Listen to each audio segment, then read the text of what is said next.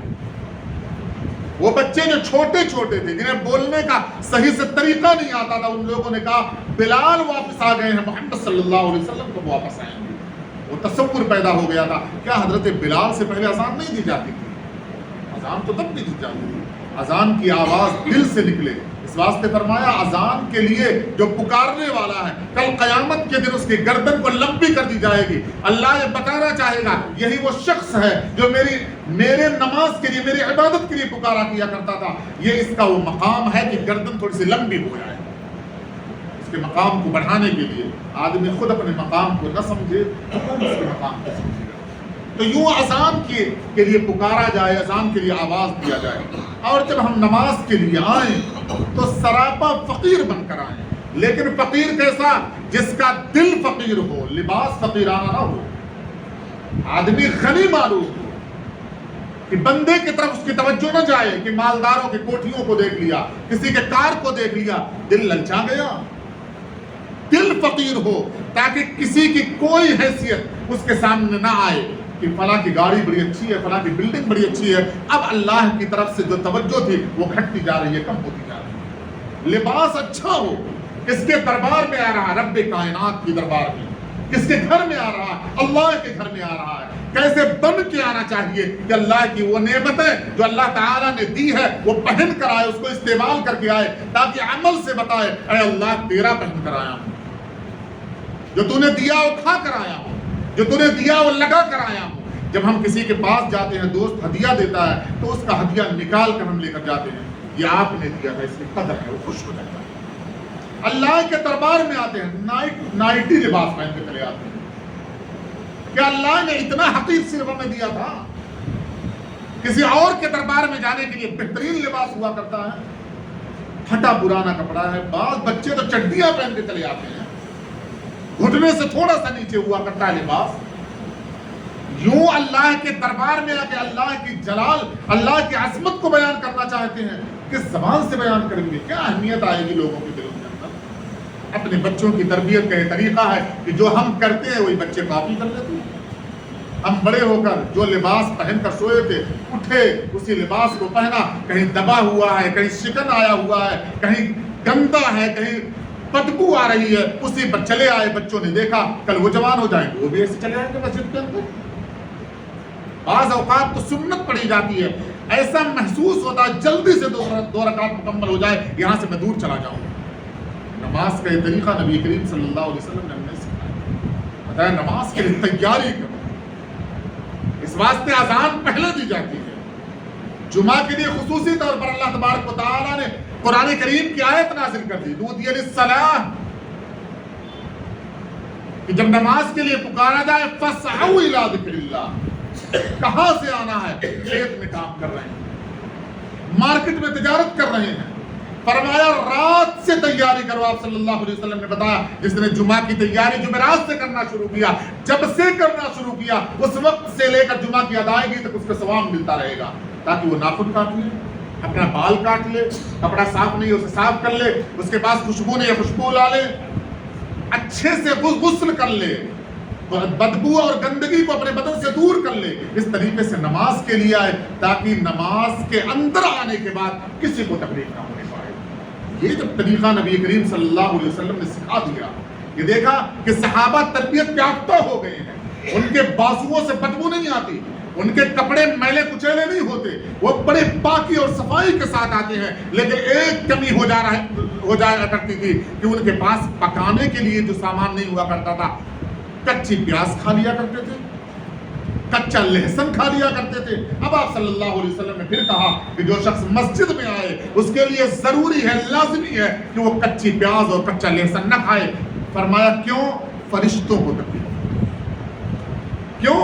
کپڑے سے بدبو نہیں آ رہی ہے، لباس غلط نہیں ہے، سب کچھ صحیح ہے، لیکن منہ سے وہ بدبو آ رہی ہے کہ اگر منہ کھول دے گا، جبائی لے لے گا، ڈکار آ جائے گی تو اس کی وجہ سے کسی کو تکلیف ہو جائے گی۔ یہ تصور دیا تمہارے لباس سے انسانوں کو تکلیف نہیں ہو رہی ہے، لیکن منہ سے بدبو آنے کی وجہ سے فرشتوں کو تکلیف ہوتی ہے جو تمہاری صفوں میں شامل ہوا کرتے ہیں۔ نماز کا یہ طریقہ ہے کہ تمہارے کسی عضو سے ایسا نہ معلوم ہو کہ اللہ کے دربار میں نہیں کسی اور دربار میں تم آئے۔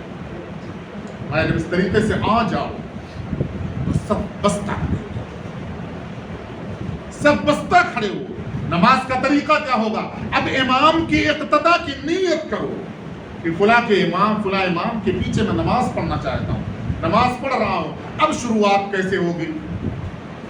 سب سے پہلی چیز، سب سے پہلی جو تکبیر کہی جاتی ہے، جسے تکبیر تحریمہ کہا جاتا ہے، پہلی تکبیر، وہاں سے ہم امام کی اقتدا کرتے ہیں۔ اقتدا کہا جاتا ہے کسی کے ساتھ چلنا، کسی کے پیچھے چلنا۔ اقتدا کیسے کریں گے؟ امام اللہ اکبر کہہ دے، اس کا راہ ختم ہو جائے، تب مقتدی اللہ اکبر کہیں، تب اقتدا ہوگی۔ یعنی امام نماز میں شامل ہو گیا، وہ نماز کے اندر داخل ہو گیا، وہ چل رہا ہے، نماز شروعات ہو گئی ہے، اب آپ اس کی اقتدا کر سکتے ہیں۔ ہوتا کیا ہے؟ آپ پہلے سے کھڑے رہتے ہیں، امام کی اقتدا کر رہے ہیں، پہلے ہاتھ اٹھائے ہوئے ہیں۔ امام کی اقتدا کا ایک طریقہ نہیں ہے۔ آپ نے پہلے اللہ اکبر کہہ دیا، پہلے ہاتھ باندھ لیا، تو امام کی اقتدا آپ نہیں کر رہے ہیں، امام کے ساتھ شامل نہیں ہے، وہ کچھ اور آپ کرنا چاہ رہے ہیں۔ پہلی تکبیر امام کے لیے بھی کہنا فرض ہے زبان سے، اسی طریقے سے مقتدی کا بھی کہنا فرض ہے۔ اگر دونوں میں سے کوئی ایک چھوڑ دے گا اس کی نماز درست نہیں۔ امام زور سے کہے گا، مقتدی آہستہ کہے گا، لیکن زبان سے۔ ہاتھ کا اٹھانا اور باندھنا اس میں اختلاف ہے، سنت ہے، جتنا چاہیں اٹھائیں، جس حدیث پر چاہیں عمل کر لیں، جہاں چاہیں باندھیں، دونوں حدیثیں موجود ہیں، لیکن اللہ اکبر کہنا یہ فرض ہے۔ یہاں سے امام کی اقتدا شروع ہوتی ہے۔ اب امام کی اقتدا کا وہ طریقہ اپنایا جائے گا، جب امام وہ عمل کر لے تو آپ کریں، یہ سب سے بہتر ہے۔ امام نے اللہ اکبر کا ہاتھ باندھ لیا، آپ نے اللہ اکبر کا آپ نے ہاتھ باندھ لیا، جب تک امام قرأت نہیں کرتا اس درمیان میں آپ پڑھیں گے ثنا، سبحانک اللہم و بحمدک و تبارک اسمک و تعالی جدک و لا الہ غیرک۔ اگر امام نے قرأت شروع کر دی، آپ کی ثنا مکمل نہیں ہوئی ہے، جہاں تک آپ نے کہا ہے وہیں پہ آپ ختم، آپ بند کر دیں، اب آپ کچھ نہیں کہہ سکتے، کیونکہ آپ نے امام کی اقتدا کی نیت کی ہے۔ ایسے ہر رکن کے اندر امام کی اقتدا کی جائے گی، لیکن جہاں واجب آ جائے گا، اگر واجب کی ادائیگی میں آگے پیچھے ہوگا تو پہلے آپ واجب ادا کریں گے، پھر امام کی اقتدا کریں گے۔ مثلا